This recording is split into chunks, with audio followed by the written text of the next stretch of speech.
Iyon, kanina ngang hapon ay kadaming bumili ng ribeye steak. At nung aking re-refill na nga ay naubos na pala yung aming mga boneless ribeye.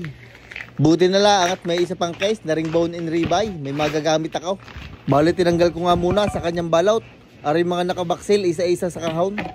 Ang una kong ginawa ay tinapyas ang kaw din sa dulo para pumantay. Bagos, gumayat lang ako ng isang bone in ribeye. I-display ko rin doon sa unahan para malaman nilang meron kaming garnay. Manipis lang naman na rin. Ang sunod ay tatanggalin ko naman aring ribs at kailangan nga natin ng boneless ribeye. Sakto naman, kahahasalan na rin aking uso. Este kutsilyo pala. Matalas-talas ngayon kaya maalwan gamitin. At aray, natanggal ko na nga ang beef ribs. Itatabi ko muna din at ako'y gagayat muna ng ribeye steaks.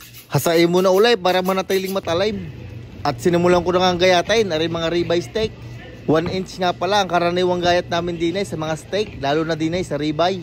At kung gusto naman ng customer na mas manipis, ay pwede naman, ay di gagayat ng panibagaw. Yung iba naman ng padalay ay napili dinay sa aking mga ginayat, tapos ay ipapahati sa gitna. At kung gusto naman ng mas makapal, ay pwede din, igagayat ng panibagaw.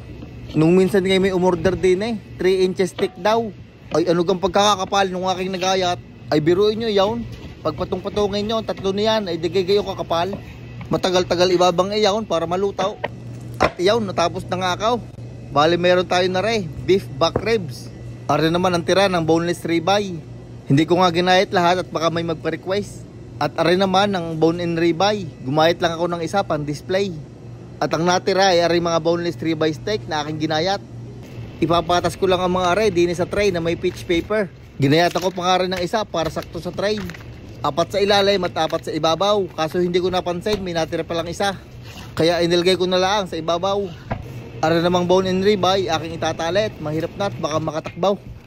Ginagarne are para mapanatili ang kanyang shape pag niluto. Sabay aking ibabaksil pagkatapos igapos. Ara namang beef ribs ay ibabaksil ko din. At garne naman ang itsura pag nabaksil na iyan. Lalagyan lang rin ng pangalan, date at pwede na ibenta. Gayon lang.